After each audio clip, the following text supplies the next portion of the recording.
And what this moment is it's one example of the initiatives of faith, of hope and love and service in the light of the gospel which the Pope has unleashed in our midst. It is an effort to reach out to our own government and to our own communities of faith and to our citizens as a whole. To be a church of the border means to understand that La Frontera, the border between us and Mexico, really is an invitation to solidarity rather than a barrier which should separate us. And the black and brown communities are bound together in a common brotherhood of suffering because of the injustices and the discrimination that we've experienced. We've also been bound together in a bond of hope, for we have this faith that weeping may endure for a night, but joy comes in the morning.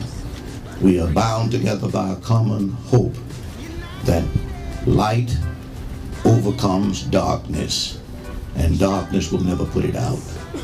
We are bound together. Therefore, the black church and the Hispanic church, the brown and white church, must bind themselves together in fulfilling the commandment of those scriptures. Bear ye one another's burdens, and so fulfill the law of Christ. I want to show our Latino brothers and sisters that, you know, their struggle is our struggle, and our struggle is their struggle. And as long as we come together, you know, and fight the injustices as a people, then we can overcome it. What I would say to those who are gathered in Philadelphia is this. Remember the parable of the sower and the seed.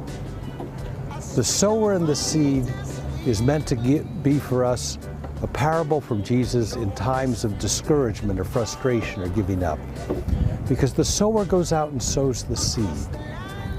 And then Jesus tells us some of it falls on rocky ground and some of it thorny ground and some of it the birds eat. And most of it doesn't take root, but every once in a while, seed will take root and give us a harvest that is 30 or 60 or 100-fold. We are waiting and planting the harvest, and at times we can get discouraged because it doesn't grow up the way and in the timing we want. We should recall what Jesus said to us precisely at those moments. Keep on sowing the seed.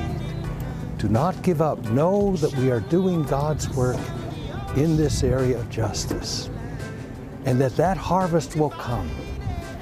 And when it does, in God's grace, it will have been worth every effort that we have made and every frustration that we have endured, because it will be an accomplishment of justice and empowerment and love for those who are suffering in our midst.